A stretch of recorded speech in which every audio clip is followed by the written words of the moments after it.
Welcome to the series of healthy recipe number হলো 15। আর এই 15 নম্বর রেসিপিটা হলো একটা চাটের রেসিপি। যখনই তোমাদের চাট খেতে ইচ্ছা করবে, টক ঝাল মিষ্টি কিছু, তখনই তোমরা এটা ঝটাপট বানিয়ে ফেলো। আর বানানো খুব ইজি।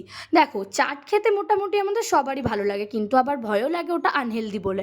বাট এটা একেবারে হেলদি চাট। তোমরা এটা অবশ্যই বাড়িতে ট্রাই করো, করে আমাকে জানিও যে এটা তোমাদের কেমন লেগেছে। তো কিছুই না, প্রথমে যে যে জিনিসগুলো তোমরা দিতে চাইছো, যেরকম শসা, গাজর, টমেটো, ধনেপাতা, কাঁচা লঙ্কা, পেঁয়াজ, এগুলো তোমরা কুচিয়ে নাও। তারপরে ছোলা আর আলুকে একটু নুনের সাহায্যে প্রেশার কুকারে সেদ্ধ করে নাও। ব্যাস, তারপরে কি, একেবারে কাজ কম, সব কিছুকে একসাথে মিলিয়ে নাও। তারপরে একটুখানি লেবুর রস দিয়ে দাও, আর তার সাথে অ্যাড করে নাও একটু বিট নুন। এগুলো অ্যাড করা হয়ে গেলে, যদি তোমাদের মনে হয় তোমরা আরও ঝাল খেতে চাইছো, তখন তোমরা অ্যাড করো একটু লঙ্কার গুঁড়ো। ব্যাস, ওপর থেকে ধনেপাতা ছড়িয়ে মিশিয়ে নাও, তাহলেই রেডি। তাহলে আবার কি, টাটা।